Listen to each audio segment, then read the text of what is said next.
오늘 말씀의 주제가 어떻게 축복의 통로가 열리는가 하는 거예요. 어떻게 축복의 통로가 열리는가. 특별히 오늘 그 솔로몬의 방법을 가지고 어떻게 우리에게 축복의 통로가 열릴까 하는 것을 내용을 가지고 은혜를 나눠보는 시간을 갖도록 하겠습니다. 다윗과 솔로몬 시대가 이스라엘 역사 중에서 가장 전성기였어요. 지금까지도 이스라엘은 다윗과 솔로몬의 시대를 회복하지 못하고 있습니다. 그 정도로 영토도 제일 컸고 가장 축복도 많이 받았어요. 그 중에서 솔로몬 왕은 아브라함에게 주신 그 축복, 그 예언을 1000년 만에 하나님이 아브라함에게 내가 어디서부터 어디까지 내 땅을 주겠다, 내 후손들이 복을 받겠다 하는 그 축복을 1000년 만에 이룬 왕이었어요. 그런데 하나님은 솔로몬에게 4가지의 축복을 주셨는데 그 중에 3가지는 아무 조건 없이 주신 축복이고, 한 가지는 옵션을 걸고 조건을 걸고 주신 축복입니다. 조건 없이 준 축복은 3가지인데, 첫째는 지혜와 분별의 축복입니다. 지혜와 분별의 축복을 먼저 하나님께서 주셨어요. 조건이 없는 거예요.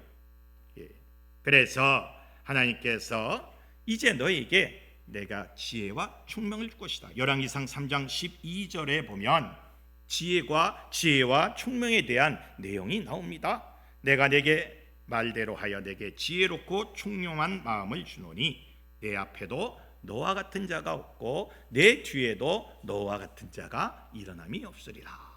지혜와 총명의 축복을 줬어요. 두 번째는 재물의 축복을 주었습니다.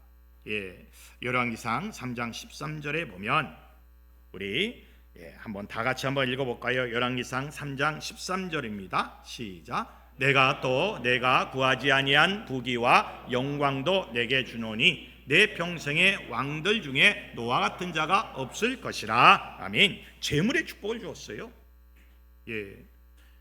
성경에는 솔로몬이 받은 그 물질이 아주 정확하게 기록이 되어 있어요. 솔로몬의 하루 식탁, 그러니까 하루에 먹는 내용이 밀가루 19,800리터, 어마어마한 밀가루, 소가 20마리, 하루에 먹는 양이, 그러니까 같이 먹겠죠. 뭐 신하들하고 다.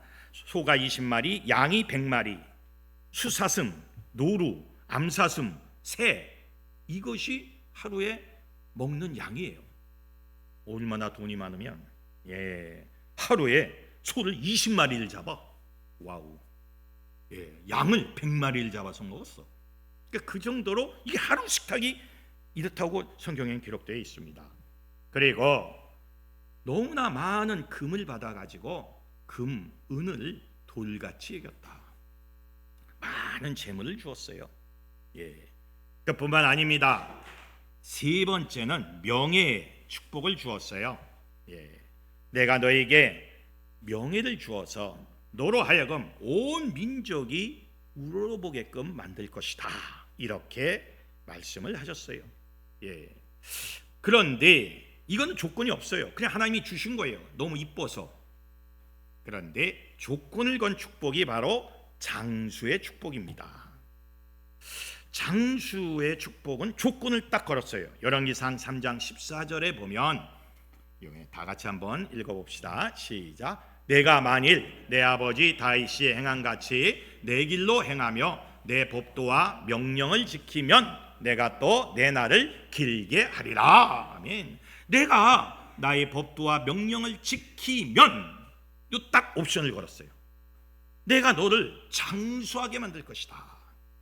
그런데 솔로몬이 이걸 지키지 못했어요. 이걸 지키지 못하고 그는 결국은 60세에 그는 이제 죽었습니다. 그러니까 40년 동안 왕위에 있었지만 장수는 하지 못하고 60세에 마감을 했어요. 왜? 나중에 이방신을 섬기고 나중에 하나님의 법도를 따르지 아니했기 때문에 그래요. 하나님이 딱 옵션 하나를 걸고 나머지는 복을 주셨다는 겁니다. 오늘 솔로몬의 내용들을 보면서 솔로몬이 받은 축복, 이 축복이 어떻게 나에게 흘러 들어와야 되는가, 어떻게 그 축복의 통로가 열리는가, 여기에 대해서 우리가 서로 은혜를 나누고자 합니다. 어떻게 해야 축복의 통로가 열릴까요? 첫째로 따라서 해보세요. 하나님과 친밀해져야 합니다. 이거 굉장히 중요한 거예요. 솔로몬이 축복을 받기 위해서 하나님과 7가지의 친밀해지는 방법을 동원했어요. 우리도 이렇게 친밀해지려고 노력을 하면 우리에게도 똑같은 축복이 임할 줄로 믿습니다. 하나님과 친밀해지기 위해서 그는 7가지의 노력을 행했다는 것이 성경에 기록되어 있어요. 첫째는 하나님을 진심으로 사랑했습니다. 열왕기상 3장 3절 상반절에 보면 솔로몬이 여호와를 사랑하고 사랑했다고 나와 있어요. 잠언서 8장 17절에 보면 나를 사랑하는 자들이 나의 사랑을 입으며 나를 간절히 찾는 자가 나를 만날 것이다, 이렇게 되어 있어요. 하나님을 사랑하는 자가 하나님으로부터 사랑을 받고, 그리고 하나님을 찾는 자가 나를 만나게 될 것이다. 그러니까 복을 받기 위해서 제일 먼저 하나님과 친밀해져야 되는데, 하나님과 친밀해지기 위해서는 하나님을 진심으로 사랑하는 거예요. 사랑하면 어떻게 합니까? 사랑은 어떻게 해요? 사랑하게 되면 어떻게 됩니까? 보고 싶죠. 계속 하나님이 보고 싶은 거야. 사랑하면 어떻게 됩니까? 함께하고 싶죠. 그렇잖아요. 사랑하면 자꾸 함께하고 싶습니다. 사랑하면 어떻게 합니까? 사랑할수록 깊은 관계를 맺고 싶어 합니다. 이게 사랑이에요. 우리도 마찬가지입니다. 하나님을 사랑하면 보고 싶어야 돼요. 그렇죠? 함께하고 싶어야 돼요. 그렇죠? 하나님과 진실한 아주 깊은 관계를 맺고 싶어 해야 된다 이거예요. 솔로몬은 하나님과 친밀해지기 위해서 제일 먼저 하나님을 사랑했어요. 여러분 어떻습니까? 여러분은 하나님을 사랑하십니까? 확실하게 말하십시오. 하나님이 보고 싶어 해야 돼. 하나님을 만나고 싶어 해야 돼. 오늘 교회도요, 이거 그냥 때가 되니까 시간 따라서 오는 거, 이게 별로 중요한 거 아니죠. 이건 좋은 게 아니죠. 내가 하나님을 사랑하는 마음으로 하나님을 만나고 싶고, 하나님과 함께하고 싶고, 하나님과 깊은 관계를 맺고 싶어서 와야 돼. 그게 사랑이요. 친밀한 관계를 맺기 위해서 제일 먼저 하나님을 진심으로 사랑을 했다는 거죠. 솔로몬이 여호와를 사랑하고, 두 번째로 솔로몬은 열왕기상 3장 3절에 보면 하나님의 법도를 지켰어요. 그의 아버지 다윗의 법도를 행하였으니. 다윗의 법도가 뭡니까? 하나님의 법도 아닙니까? 하나님이 주신 그 말씀, 다윗에게 주신 말씀, 아브라함에게 주신 말씀, 그 아버지가 지켰던 그 하나님의 법도, 교훈, 그리고 말씀을 그는 순종하고 그 법도를 따라갔다는 겁니다. 아니, 하나님의 법도를 지키지 않고 어떻게 복을 받습니까? 그렇잖아요. 하나님의 법도를 지켰다는 거죠. 우리도 하나님의 말씀을 붙잡고 나가는 우리도 하나님의 법도를 지켜야 합니다. 하나님이 하라 그러면 하고, 하지 말라 그러면 하지 말아야 돼요. 하나님의 법도를 지켰다. 여러분, 하나님이 원하시는 그 법도, 교훈, 말씀, 그 안에서 하나님의 영광을 나타내는 여러분이 되시기를 주님의 이름으로 축원합니다. 세 번째로 하나님과 친밀해지기 위해서 그는 대가를 지불했어요. 열왕기상 3장 4절에 보면 우리 다 같이 한번 읽어봅시다. 시작. 이에 왕이 제사하러 기브온으로 가니 거기는 산당이 큼이라 솔로몬이 그 제단에 1000번제를 드렸더니 1000번이나 천번의 번제를 하나님께 드린 거예요. 1000마리의 양을 들여서 소를 잡아서 번제를 드린 겁니다. 대가를 지불한 거예요. 솔로몬은 그냥 복을 받은 게 아닙니다. 대가를 지불하고 복을 받는 거예요. 또한 번제뿐만 아닙니다. 온 민족이 합심해서 하나님 앞에 대가를 지불했는데 열왕기상 8장 6절에서 63절에 보면 희생제물을 드리는데 한번 읽어봅시다. 시작. 솔로몬이 화목제의 희생제물을 드렸으니 곧 여호와께 드린 소가 22,000마리요 양이 12만 마리라. 이와 같이 왕과 모든 이스라엘 자손이 여호와의 성전에 봉헌식을 행하였는데. 아멘. 거기 보세요. 희생제물을 하나님 앞에 제물을 드렸는데 소가 22,000마리요 양이 12만 마리라. 그러니까요, 있는 것 다 드린 거예요. 대가를 지불한 거예요. 여러분, 하나님께 축복을 받기 위해서는 하나님께 먼저 내가 대가를 지불하는 거예요. 뭐 긍정적인 뿐만 아니라 어떤 봉사라든지 기도라든지 무엇인가 하나님이 원하는 것을 우리가 먼저 드려야 되는 거예요. 가만히 있고 복 주세요, 아무것도 하지 않으면서 복 주세요, 기도도 하지 않으면서 찬양도 하지 않으면서 말씀도 읽지 않으면서 주님께 영광도 돌리지 아니하면서 주님 나 복 주세요, 왜 복을 안 주십니까? 내가 이렇게 오랫동안 기다리는데 왜 나는 응답이 없습니까? 이렇게 하면 안 된다는 거예요.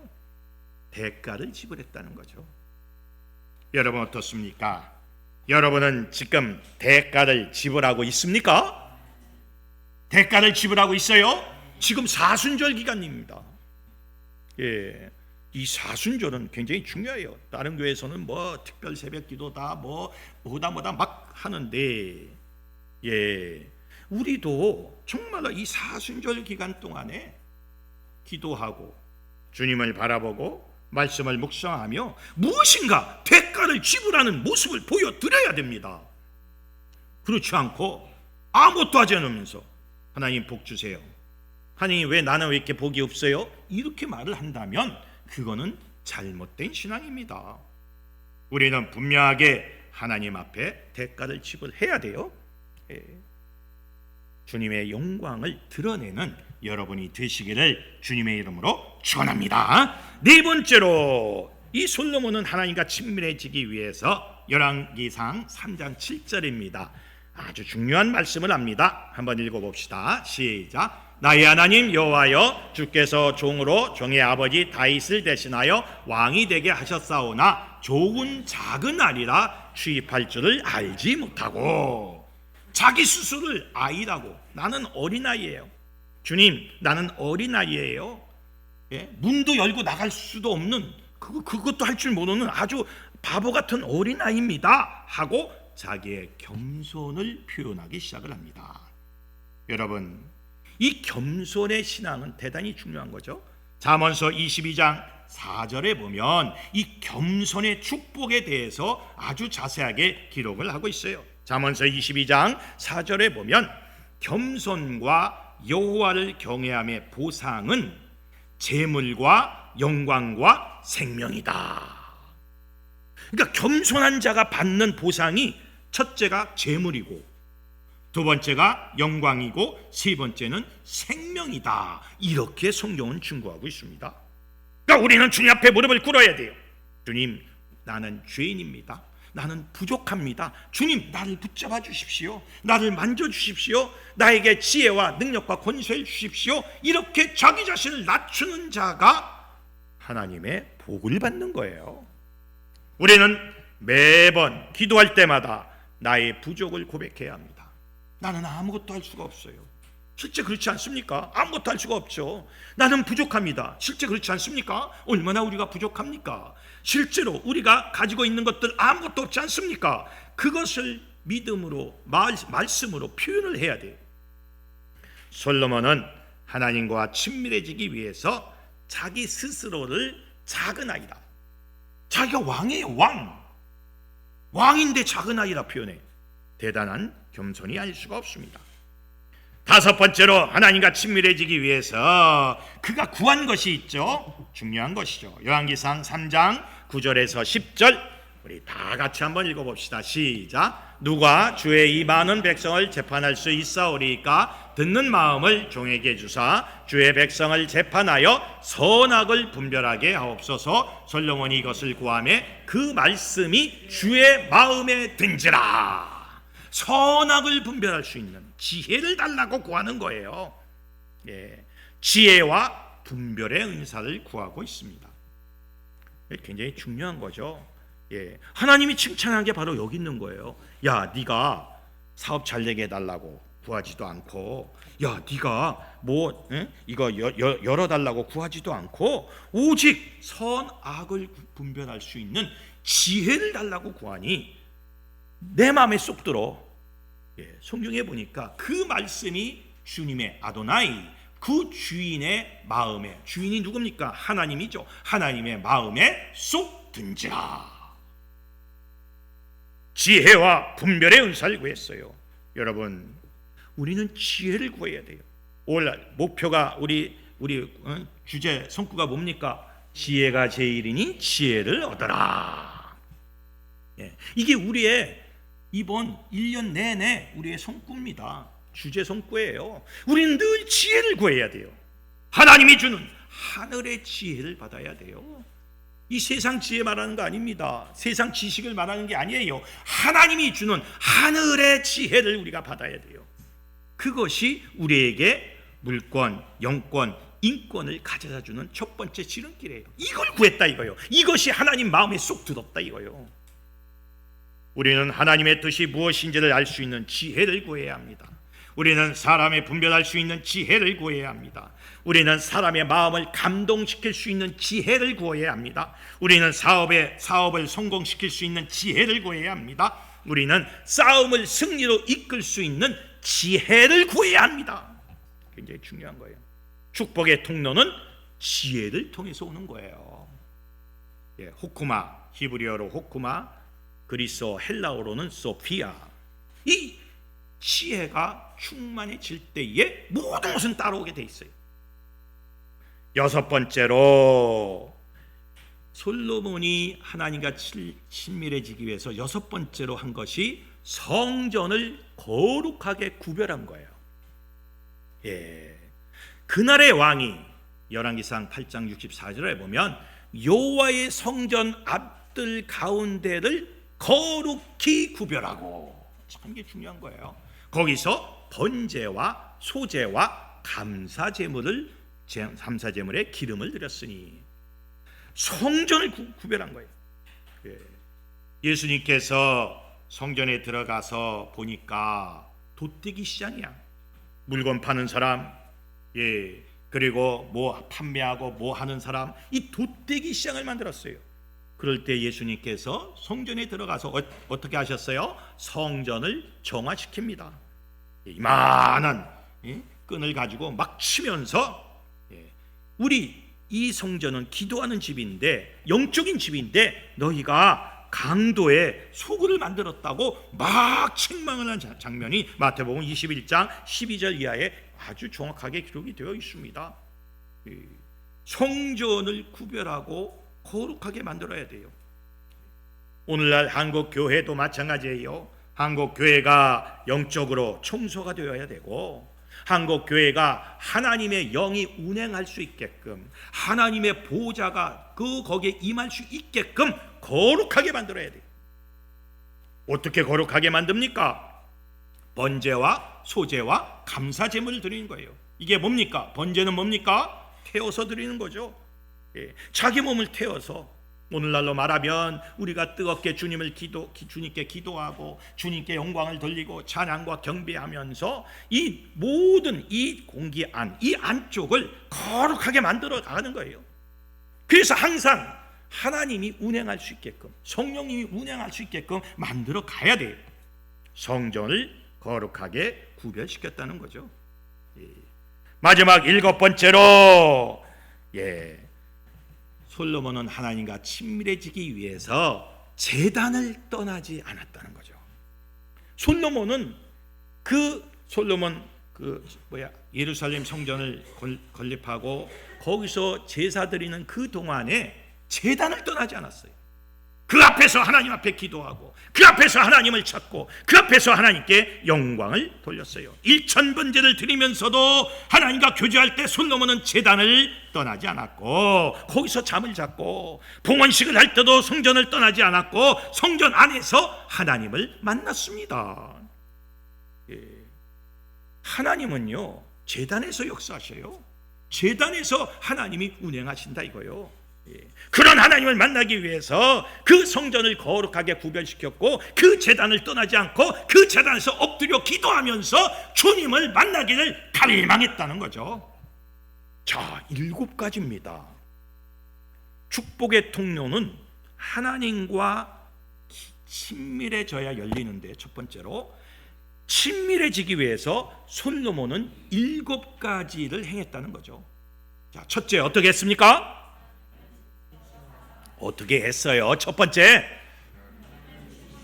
하나님을 진심으로 사랑했다. 정신 차려야 돼 우리. 두 번째 어떻게 했습니까? 하나님의 법도를 지켰다. 세 번째 어떻게 했어요? 대가를 지켰다. 네 번째, 다섯 번째, 여섯 번째, 일곱 번째, 7가지입니다. 우리가 하나님과 친밀해지기 위해서 이 7가지를 우리가 행한다고 한다면 우리는 틀림없이 100% 하나님과 친밀한 관계를 유지하게 됩니다. 그 다음부터는 그냥 하나님이 역사하는 거예요. 그 다음부터는 내가 먼저 하나님과 친밀해지지 않고서 복 주세요, 사업 잘 되게 해주세요, 뭐 하게 해주세요, 이건 안 된다는 거죠. 먼저 하나님과 친밀해지십시오.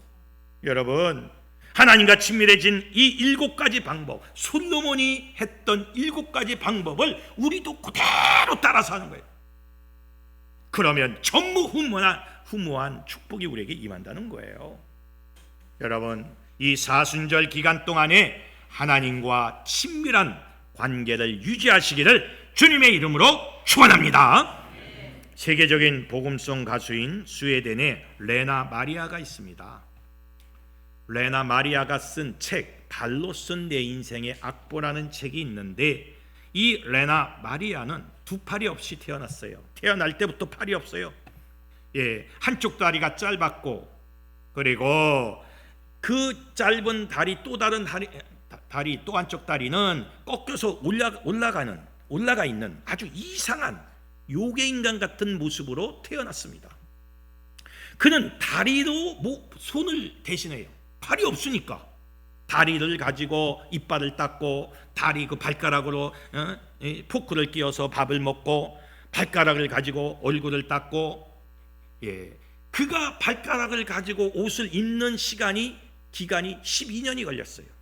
12년 동안 무지무지하게 연습을 해서 겨우 옷을 스스로 입게 됐습니다. 그런데 그는 당당합니다. 그는 친구들하고 밥을 먹을 때도 턱하니 자신의 발을 밥상 위에 턱 올려놓습니다. 왜냐하면 그게 거기다가 끼워서 먹어야 되니까. 아니, 밥 먹는데 갑자기 발을 탁 올려놔? 거기다가 포크를 끼워갖고 찍어서 먹어야 되니까, 팔이 없으니까. 그때 그는 그렇게 말을 합니다. 내 장애가 불편하다면 그것은 보는 사람들의 문제다. 내 장애가 불편하다면 그건 보는 사람이 틀렸다는 거예요. 문제가 있다는 거예요. 나는 장애라고 생각하지 않는데 니들이 장애라고 보면 그건 네가 틀린 거야. 그가 왜 이렇게 당당하고, 그가 왜 이렇게 하나님의 영광을 돌릴 수 있었을까요? 그는 매일매일 하나님과 친밀해지기 위해서 노력을 한다고 그래요. 그 책에 나와 있어요. 나는 매일매일 하나님과 친밀한 관계를 유지하려고 노력하고 있습니다. 제일 중요한 것은 하나님과의 관계입니다. 하나님과의 관계가 좋으니까 하나님은 나에게 모든 걸 가능하게 만들었습니다. 내가 노래할 때도 성령님이 임하셔서 영가를 부르게 하고, 여러분 나중에 레나 마리아의 노래 한번 들어보세요. 찬양 한번 들어보세요. 모두 다 은혜를 받아요. 모두 다 내려받습니다. 이건 천사의 목소리라고 많은 사람이 칭찬을 합니다. 그것은 하나님과의 친밀한 관계가 있었기 때문에 가능한 거예요. 그 관계가 가장 중요하다고 발로 쓴 내 인생의 악보라는 책에 분명하고 확실하게 기록되어 있습니다. 하나님과의 관계만 제대로 돼 있다면 못할 게 없다는 거예요. 모든 것은 가능하다는 거예요. 어떻습니까? 여러분, 하나님과 관계를 친밀하게 만드는 것, 그 친밀한 관계를 유지하도록 여러분 최선을 다해야 하지 않겠습니까? 이번 사순절 기간에 여러분 하나님과 최대한대로 친밀한 관계를 맺으시기를 주님의 이름으로 축원합니다. 두 번째로 어떻게 해야 우리가 축복을 받고 축복의 통로가 열릴까요? 인간의 힘을 의지하지 말아야 합니다. 이게 참 중요한 내용입니다. 시편 기자가 말했어요. 146편 3절에서 5절에 이런 말씀이 있어요. 우리 다 같이 한번 읽어봅시다. 시작. 귀인들을 의지하지 말며 도울 힘이 없는 인생도 의지하지 말지니 그의 호흡이 끊어지면 흙으로 돌아가서 그날에 그의 생각이 소멸하리로다. 야곱의 하나님을 자기의 도움으로 삼으며 여호와 자기 하나님에게 자기의 소망을 두는 자는 복이 있도다. 아멘. 귀인들, 아주 세상에 중요한 사람들, 저 사람은 나에게 힘이 되어 줄 거야. 이거 의지하지 말라는 거예요. 도울 힘이 없는 인생도 의지하지 말라. 그들은 다 흙이다. 흙으로 간다. 그러나 야곱의 하나님, 이 하나님은 영원하신 하나님, 영원하게 우리에게 도움을 주는 하나님, 그 하나님만 소망을 가지고 그 하나님께만 영광을 돌리라고 성경은 기록하고 있습니다. 우리는 학연, 지연, 혈연 다 중요해요. 그것도 다 동원해야 될 때도 있습니다. 그러나 완벽한 승리는 하나님만 의지하는 거예요. 하나님이 나와 함께하는 겁니다. 하나님의 도움을 받아야 되는 거예요. 예레미야서 17장 5절에서 7절에 보면 주님이 하신 말씀이 있어요. 예레미야 17장 5절에서 7절 우리 다 같이 한번 읽어봅시다. 시작. 여호와께서 이같이 말씀하시니라. 무릇 사람을 믿으며 육신으로 그의 힘을 삼고 마음이 여호와에게서 떠난 그 사람은 저주를 받을 것이라. 그는 사막의 떨기나무 같아서 좋은 일이 오는 것을 보지 못하고 광야, 간조한 곳, 건조한 땅, 사람이 살지 않는 땅에 살리라. 그러나 무릇 여호와를 의지하며 여호와를 의뢰하는 그 사람은 복을 받을 것이라. 아멘. 여호와를 의지하며 여호와를 의뢰하는 자는 무엇을 받아요? 복을 받을 것이다. 여호사밧은 그 국가의 그 운명이 걸려있는 그 상황 속에서 나가서 싸우지 않았어요. 무엇인가 작전을 짜지 않았습니다. 무엇을 위해서 준비하지 않았어요. 그는 어디로 갔어요? 성전으로 갔어요. 그리고 어떻게 했습니까? 주님 앞에 무릎을 꿇고 기도했어요. 그리고 뭐라고 말했어요? 주만 바라보나이다. 이게 결론입니다. 그게 최고의 축복의 통로입니다. 우리는요, 조금 기도해보고 조금 노력해보고 이거 안 되네, 이거 안 풀리네 하고 다 때려쳐버리고, 그리고 여러 가지의 인간적인 방법을 동원해서 무언가 해보려고 노력을 합니다. 믿음이 없을 때는 그렇게 해요. 그런데 진짜 믿음이 있을 때는 모든 걸 닫는 거예요. 인간적인 방법은 다 내려놓고 어떻게 하는 겁니까? 하나님 앞에 무릎을 꿇는 겁니다. 여호와를 의지하며 여호와를 의뢰하는 사람은 복을 받을 것이다. 그 복이 뭡니까? 물권, 영권, 인권 다 받는 거 아닙니까? 인생의 주도권을 하나님 앞에 맡겨야 합니다. 축복의 통로는 전적으로 하나님을 의지하고 하나님만을 향해 나아갈 때 열려지게 되는 거예요. 죽이 되든 밥이 되든 안 되든 주님을 붙잡고 늘어지는 거예요. 여러분, 인간적인 방법 쓰지 마세요. 그것도 대비를 하는 여러 가지 면에서는 필요하지만 결국은 내가 하나님을 찾느냐, 하나님만 의지하느냐의 결판이 난다는 것을 우리가 꼭 기억을 해야 합니다. 축복의 통로는 세상 것을 의지하지 아니하고 하나님만 의지할 때 나타나는 거예요. 그게 가장 좋은 방법입니다. 하나님만 의지했는데 결국 복이 없었어. 하나님만 의지했는데 문제가 해결되지 않았어. 그럼 어떻게 해야 돼요? 그럼 어떻게 해야 됩니까? 네? 더 의지해야 돼요? 물론 더 의지해야 되겠죠? 더 의지해 나가는 거죠. 그것은 내가 그 문제를 해결해 주지 않는 것이 너에게 복이라는 하나님의 사인이에요. 내가 이걸 원했는데 이게 안 됐어. 그러면 하나님은 다른 것 같고 다른 내용 갖고 너에게 복을 줄 준비를 하고 있다는 사인이에요. 그러면 하나님의 그 사인, 또 다른 사인이 임할 수 있게끔 내가 또 기도해 나가는 거죠. 꼭 그것만이 길은 아니에요. 그렇잖아요. 다른 방법으로 하나님은 언제든지 역사할 수 있다는 거죠. 그러니까 실망하거나 좌절하지 않고 계속해서 하나님을 의지하고 하나님만 바라보면서 나아가는 것, 이것이 가장 중요하다는 거죠. 따라서 해보세요. 인간의 힘을 의지하지 말아야 합니다. 하나님만을 의지해야 합니다. 하나님만 의지하고 하나님 안에서 승리하는 여러분이 되시기를 주님의 이름으로 축원합니다. 세 번째로 축복의 통로가 열리는 방법, 세 번째가 있습니다. 좋은 멘토를 만나야 합니다. 이것도 굉장히 중요합니다. 그리스 신화에 보면 오디세이가 트로이 전쟁을 떠나면서 자기 아들 텔레아코스를 자기 친구 멘토에게 맡깁니다. 그 아들이 갓난아기인데, 야 멘토야, 내가 지금 전쟁을 나가. 그러니 내 아들을 네가 잘 맡아서 키워줘 하고 떠납니다. 전쟁이 20년 동안 이어집니다. 그 오디세이는 20년 동안 전쟁을 하다가 20년 만에 집에 옵니다. 그런데 그 멘토가, 자기 친구가 자기 아들을 정말로 잘 키웠어요.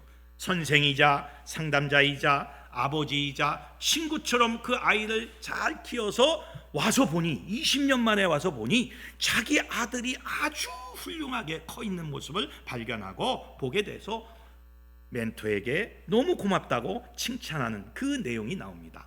거기에 멘토라는 단어는 바로 나를 인도해주고 지도해주고 상담해주는 그런 사람이라는 의미로 사용이 되어졌습니다.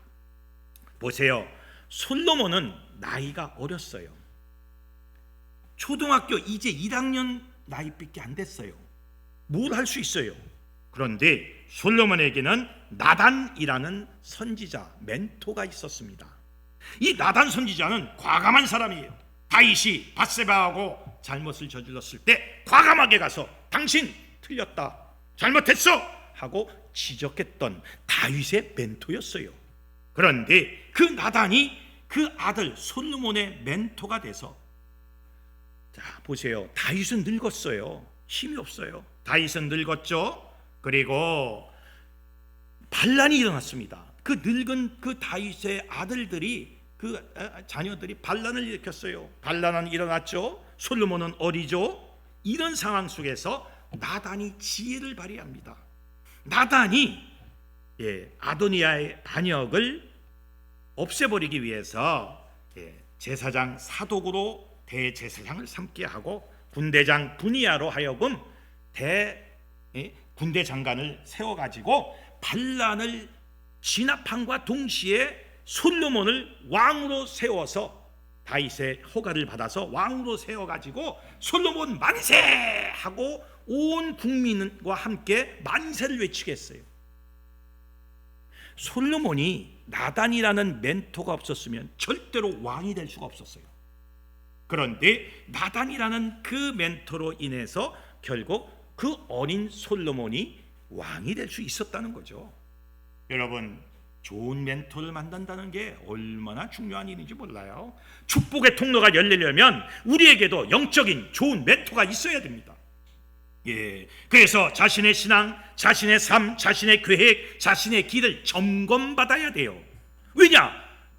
나 혼자의 계획과 나 혼자의 판단은요 주관적이기 때문에 객관화가, 특히 영적으로 객관화가 안 됩니다. 그래서 실수하고 실패할 수가 있어요. 그래서 마음 놓고 상담하고, 마음 놓고 대화하고, 마음 놓고 울고, 마음 놓고 인생을 나눌 수 있는 멘토, 특히 영적 멘토를 통해서 하나님이 나에게 들려주시는 음성도 들어야 되고, 그 멘토에 의해서 좋은 지혜와 지식도 받아야 되고, 그리고 그 멘토에 의해서 내가 이게 세움을 받아야 돼요. 멘토의 역할은요 자기가 세움을 받는 게 아니라 세우는 역할이에요. 남을 세우는 사람이 멘토입니다. 자기가 세우는 거 자기가 세움을 받는 게 아니에요. 남을 세우는 거예요. 남의 그 세움을 받아야 내가 객관적인 능력을 가지고 일을 할 수 있는 거예요. 내가 내 스스로 막 일어나면요 싸움밖에 안 나요. 그런데 멘토에 의해서 세움을 받으면요 그 왕권은, 그 사람은 견고하게 인생을 살 수가 있는 겁니다. 멘토가 필요해야 합니다. 좋은 멘토를 만나야 돼. 우리가 축복의 통로자가 되고 또 축복을 받으려면 좋은 멘토가 있어서 축복의 통로가 열려야 됩니다. 참 이게 굉장히 중요한 내용입니다. 축복의 멘토는요 축복의 통로자가 되고, 그 멘토의 지도를 받은 멘티는 축복자가 되어야 돼요. 이게 굉장히 중요한 거예요. 여러분, 좋은 영적 멘토를 만나는 것이 축복의 통로가 열려지는 아주 귀중한 그런 순간입니다. 여러분은 좋은 멘토가 있습니까? 네. 있어요? 네. 굳이 누구라고 제가 질문은 하지 않겠습니다. 혹시나 해서 좋은 멘토를 만나. 그것도 기도해야 돼요. 주님, 나 혼자 못 삽니다. 그러니 좋은 영적 멘토를 만나게 해달라고 여러분 기도하셔야 돼요. 그 만남을 통해서 그 사람이 더욱 시너지 효과를 나타내고 좋은 사역들, 좋은 열매들, 좋은 축복이 임하게 된다는 겁니다. 괜히 딴 데 가서 멘토 외에 딴 데 가서 물어보고 딴 데 가서 뭐 하고, 여러분 그 축복이 임하지 않아요. 그런 사람은 절대 복을 받을 수가 없어요. 못 받습니다. 내가 장담하건대 그것도 예언이에요. 못 받아요. 절대 못 받습니다. 정말로 좋은 멘토를 정해놓고 그 멘토와 상의하고 멘토와 함께 가는 것이 대단히 중요하다. 그것이 바로 축복의 통로다. 여러분, 좋은 멘토를 놓고 기도하시기를 주님의 이름으로 축원합니다. 네 번째로 진짜 중요한 것이 하나 또 있는데, 참 이게 대단한 겁니다. 축복의 걸림돌을 제거해야 된다는 거예요. 보세요. 다윗 왕이 죽기 직전에 유언을 합니다. 근데 그 유언이요 무시무시한 유언이에요. 다윗이 죽으려고 눈을 감으려고 하다 보니 자기 아들이 아직 어린데 마음에 걸리는 것이 있어. 걸림돌이 있어. 분명히 이놈들이 내 아들을 방해할 텐데 이놈들을 제거하지 않으면 내가 도저히 눈을 못 감아. 근데 나는 죽일 수가 없어. 그 사람들을 제거할 수가 없어. 그래서 다윗 왕은 자기 아들에게 유언을 합니다. 첫 번째, 수루야의 아들 요압을 죽여라. 요압을 죽이라는 유언을 해요. 왜냐? 저놈은 반드시 너를 대항할 놈이다. 다윗은 알고 있었던 거예요. 왜냐하면 그 요압의 행위를 알고 있었기 때문에. 그 요압은 다윗의 군대 장관이었어요. 그런데 요압은요, 얘는 즉흥적인 어떤 성격을 갖고 있었어요. 즉흥적으로 자기 감정의 지배를 받는 사람이었어요. 그래서 요압은 자기보다 잘난 놈이 있으면 이놈은 먼저 죽이는 거야. 아비넬을 복수심으로 죽였어요. 너무 잘나니까 죽여버렸어요, 요압이. 그리고 아미사를 요압은 그게 잘 나가니까 죽여버렸어요. 그리고 아도니아의 반역에 가담을 했어요. 그러니까 다윗의 입장에서 보면 저놈은 분명히 또 누군가를 죽일 놈이다. 내 아들도 죽일 놈이다. 이걸 벌써 딱 생각을 하고 저 걸림돌을 솔로몬 보고 네가 먼저 손수를 쳐서 저놈을 죽여라. 이렇게 나온 거예요. 예, 요압을 죽여라. 두 번째 유언을 합니다. 베냐민 사람 게라의 아들 시므이를 죽여라. 죽이라는 게 유언이요. 참, 뭐 이런 유언이 다 있어. 근데 다윗은 벌써 내다보는 거예요. 예, 시므이는 다윗이 쫓겨다닐 때, 마하나임으로 피신하고 쫓겨다닐 때에 저주를 퍼붓던 사람이에요. 야, 이 다윗, 이 나쁜 새끼야, 이 더러운 새끼야, 이 천벌을 받을 놈아, 쫓아다니면서 시므이는 저주를 했어요. 왜? 시므이는 사울 사람이야. 사울 집안 사람이야. 그러니까 다윗 집안 사람하고는 원수야. 그러니까 마침 잘 됐어. 지금 다윗이 도망다녀 막 쫓아다니면서 저주를 했습니다. 그 시므이도 분명히 솔로몬을 해코지 할 거라는 것을 다윗이 알고 있었어요. 그래서 솔로몬에게 유언을 남깁니다. 야, 너 알지? 베냐민 사람 게라의 아들 시므이 알지? 그 놈이 그 놈을 늙어서 죽지 않게 하라. 늙어서 죽지 않게 하라는 것은 뭐예요? 지금 죽이라는 거예요. 지금 죽여라. 예, 죽여버려라. 예, 그런 얘기입니다. 무서운 예언이죠. 무서운 그 유언이죠. 예. 자, 우리는 여기서 하나의 지혜를 얻게 됩니다. 우리가 복을 받기 위해서는요, 걸림돌을 제거해야 돼요. 굉장히 중요한 얘기입니다. 영적인 걸림돌이 있으면 죽여야 돼요. 영적인 게으름, 이단적인 사상, 이거 죽여야 돼요. 이걸 죽이지 않으면, 영적으로 안 죽이면 내가 복을 못 받아. 혼적인 걸림돌이 있어요. 예, 어떤 정서적인 문제, 미움, 시기, 질투, 시기, 교만, 이 혼적인 문제, 분노, 이걸 죽여야 돼요. 이걸 죽이지 않으면 내가 복을 못 받아요. 육적인 걸림돌이 있어요.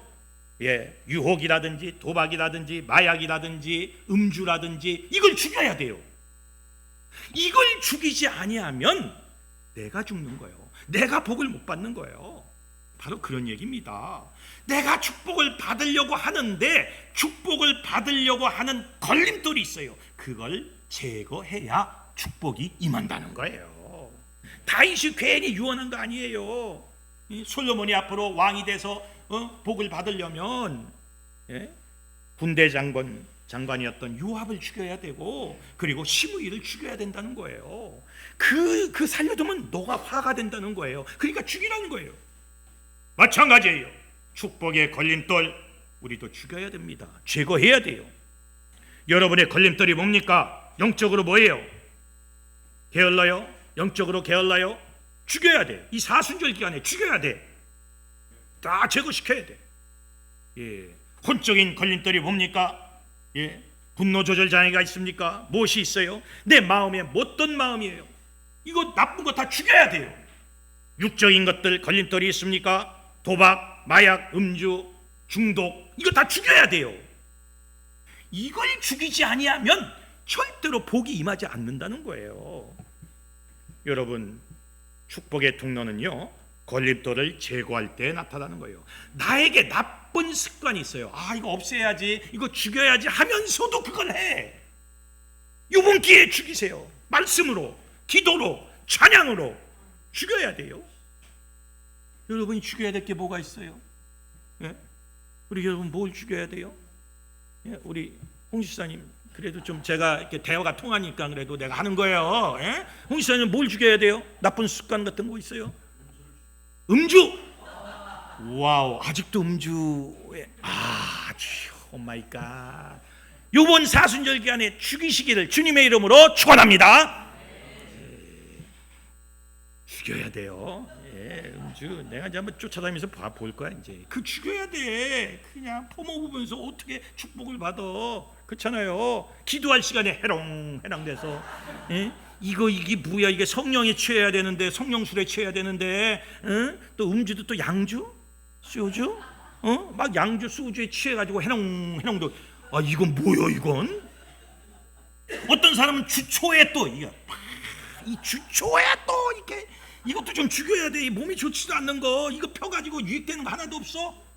예, 우리 교회는 없는데 어떤 교회 가보니까 예배 끝나고 식사 끝나고 밖에 나가서 이거 하고 있다. 이거 예? 그 차가 있는데 차 뒤에서 이렇게 하고 있다는 거.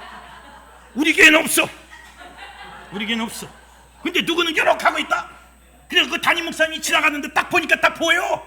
그러니까 딱 담임 목사가 눈이 마주쳤는데 이렇게 뒤돌아서 그거 보고 있다. 이런 사람이 있어. 다른 교회 여기 있어. 이게 명함 어떤 있어. 이게 죽이는 거예요. 여러분, 축복에 걸림돌이 있다면 이번 기간에 여러분 죽이시기를 주님의 이름으로 축원합니다. 그래야 축복이 임하는 거예요. 자, 4가지입니다. 축복의 통로가 열리기 위해선 첫째 뭡니까? 하나님과 친밀해져야 한다. 두 번째 뭡니까? 사람을 의지하지 마십시오. 사람의 힘을 의지하지 않는 거예요. 세 번째 뭡니까? 좋은 멘토. 네 번째 뭡니까? 축복의 걸림돌을 제거해야 돼요. 그래야 복이 많은 거예요. 그런데 마지막으로 하나가 남아있는 것이 축복 이후가 더 중요한 거예요. 이건 미리 말씀을 드려야 돼요. 축복을 받은 후, 아직 여러분이 축복을 많이 못 받았지만 앞으로 축복을 받을 줄로 저는 믿습니다. 근데 축복을 받은 후가 더 중요한 거예요. 솔로몬이 축복을 너무 받았어. 근데 그 다음이 문제야. 그 다음이 문제예요. 축복을 받은 후 더 조심을 해야 되는데 솔로몬이 교만했어요. 조심하지 않았어요. 열왕기상 11장 4절에서 5절에 보면 한번 읽어봅시다. 시작. 솔로몬의 나이가 많이 때에 그의 여인들이 그의 마음을 돌려 다른 신들을 따르게 하였으므로 왕의 마음이 그의 아버지 다윗의 마음과 같지 아니하여 그의 하나님 여호와 앞에 온전하지 못하였으니 이는 시돈 사람의 여신 아스다롯을 따르고 암몬 사람의 가증한 밀곰을 따름이라. 아멘.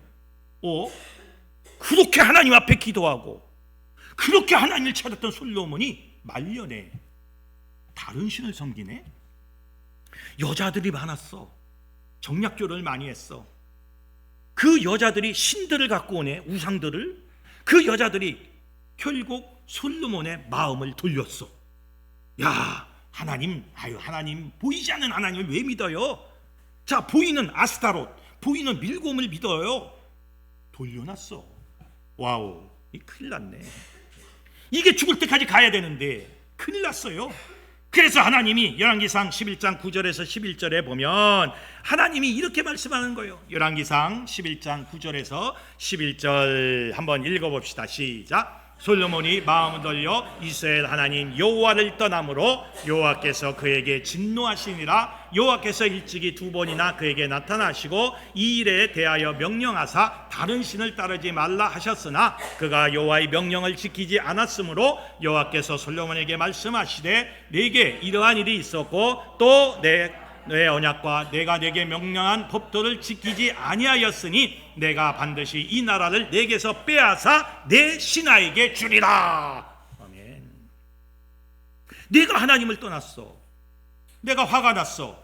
그래 2번이나 경고했어. 그런데도 내 말을 안 들어. 그러니 이제 너는 벌을 받게 될 것이다. 내 나라가 쪼개지게 될 것이다. 그래서 솔로몬 이후에 우리나라처럼 남과 북이 이스라엘이 갈라졌어요. 르호보암과 여로보암이 아들과 또 신하와 싸워가지고 갈라지게 됐어요. 참 이게 문제예요. 제가 예전에도 말씀드렸는데 저한테 기도를 받은 분이 계세요. 근데 하나님이 그때 너무나 강력하게 저한테 임했어요. 그래서 너는 앞으로 돈을 쓸어 담글 것이다. 하나님이 너에게 복을 주신대, 당신에게 복을 주는데 이렇게 하면 돈을 아주 담게 될 것이다. 그런데 그때 조심해야 한다. 그렇지 않으면 그 복은 날아가게 될 것이다. 기도를 해줬어요. 그런데 정말로 얼마 지나지 않아서 한 1년 반 지나지 않아서 1년 반 정도 지나서 돈을 벌기 시작하는데 본인의 간증으로 하루에 3천만 원씩 벌었대요. 하루에 3천만 원이면 일주일이면 얼마입니까? 빨리 계산해 보세요. 일주일이면 얼마요? 3, 7이 21 2억 천. 그럼 한 달이면 얼마입니까? 30일이면 3.33은 9. 9억. 한 달에 9억. 그 한 달에 9억씩 번 거야. 하루에 3천만 원씩 벌었대요. 근데 돈이 들어오니까 눈이 뒤집어지기 시작하는 거야. 여러분, 돈 얼마만 있으면 좋겠다. 근데요, 돈이 생기면요, 마음이 달라져요 또. 예, 진짜 달라져. 막 3천만 원씩 들어오니까 돈이 뒤집어진 거예요. 이 양반이 하나님을 잊어먹고 뭘 샀느냐? 명품 가방, 명품 옷만 산 거야. 무슨 똥 종류 있잖아요. 똥 무슨 똥. 예, 뭐 그런 종류만 사고 가방만 수백 개를 사고 옷도 최고로 해가지고 명품, 자동차도 최고로 해서 돈을요 흥청망청 썼어요. 3년 동안 그렇게 하다가 결국은 망해버렸습니다. 그리고 또 나한테 왔어요. 목사님, 죄송합니다. 내가 하루에 3천만 원씩 벌었는데 하나님을 찾지 않고 하나님께 감사하지 아니하고 이렇게 살다가 결국 망해서 정말 먹을 것도 없이 이렇게 왔어요. 막 그래요. 그럼 그 후에 내가 또 무슨 축복 기도를 해줄까요? 못 해주는 거죠. 그래요? 하고 간단하게 주기도문으로 마쳤어요. 주기도문으로. 해줄 게 없잖아 내가. 아니 그렇게 하는데 또 축복해줘봐. 또 그럴 거 아니야. 또 그래요. 이게 참 중요한 거예요. 여러분, 축복 받은 후가 더 중요한 거예요. 지금은 복이 없으니까, 내가 큰 몫이 없으니까 아이고 내가 주님 위해 살고 이걸 가지고 주님의 나를 확장시키고 막 이렇게 하죠. 여러분, 일주일에 한 1억씩 벌어보세요. 문대건 집사님, 일주일에 1억씩 막 들어와. 어떡하시겠어요? 어떡하시겠어요? 1억씩 막 들어오면? 네? 어떡하시겠어요? 전부 다? 전부 다? 아멘이요. 전부 다 바친다고? 뭐라고? 뭐 지금 뭐라 그랬어? 뒤끝이 있어. 뒤끝이 뭐? 뭐라고? 이게 뭐가 말이 이상해져. 와전이 돼서 지금 막 나오고 있어 지금. 근데요, 사람이요 이 달라져. 진짜 조심해야 돼. 축복을 받은 후 우리는 더 조심해야 돼. 하나님을 더 섬겨야 된다는 거죠. 자, 은혜를 끝까지 은혜로 챙기는 사람, 이 사람은 끝까지 복을 받게 될 줄로 믿습니다. 이제 결론을 맺습니다. 어떻게 해야 축복의 통로가 열립니까? 첫 번째, 어떻게 해야 됩니까? 하나님과 친밀해져야 합니다. 두 번째, 어떻게 해야 합니까? 인간의 힘을 의지하지 말아야 합니다. 세 번째, 어떻게 해야 됩니까? 좋은 멘토를 만나야 합니다. 네 번째, 어떻게 해야 됩니까? 축복의 걸림돌을 제거해야 합니다. 다섯 번째, 어떻게 해야 됩니까? 축복 받은 후 더욱 조심해야 합니다. 여기까지 우리가 잘 새겨들어야 돼요. 분명히 여러분 복을 받습니다. 왜냐? 내가 기도하고 있기 때문에 그래요. 여러분 한 분 한 분을 놓고 제가 기도합니다. 주님, 우리 무슨 집사님 다 이름을 다 불러가면서 기도하여 주님 복을 받게 하십시오. 이것이 이루어지게 하여 주십시오. 계속, 여러분은 기도 안 해도 나는 해. 계속 기도합니다. 계속 기도합니다. 내가 나라도 기도해야지 뭐 어쩔 수 없이 그냥 그래 기도합니다. 분명히 주님이 복을 받게 주실 줄 믿고 기도합니다. 만약에 여러분이 복을 못 받으면 내가 믿음이 부족한 거야. 내가 죽일 놈이여. 나를 죽여. 나중에 나를 죽여. 그래야 복을 받게. 계속 기도하며 계속 기도합니다. 그래 나를 죽여. 복을 못 받으면 저 사람이 기도했는데, 저 목사가 기도했는데 내가 복을 못 받았어 하고 날 죽이러 와. 그냥 계속 기도합니다. 분명히 하나님은 여러분에게 역수할 겁니다. 여러분, 올해에는 복을 받으십시오. 용건, 물권, 인권을 받으십시오. 많이 받으십시오. 그리고 복을 받고 하나님께 영광을 돌리십시오. 하나님께서 여러분에게 힘을 줄 겁니다. 놀라운 축복 가운데서 여러분 승리하는 올 한 해가 되시기를 주님의 이름으로 축원합니다. 자비하신 주님,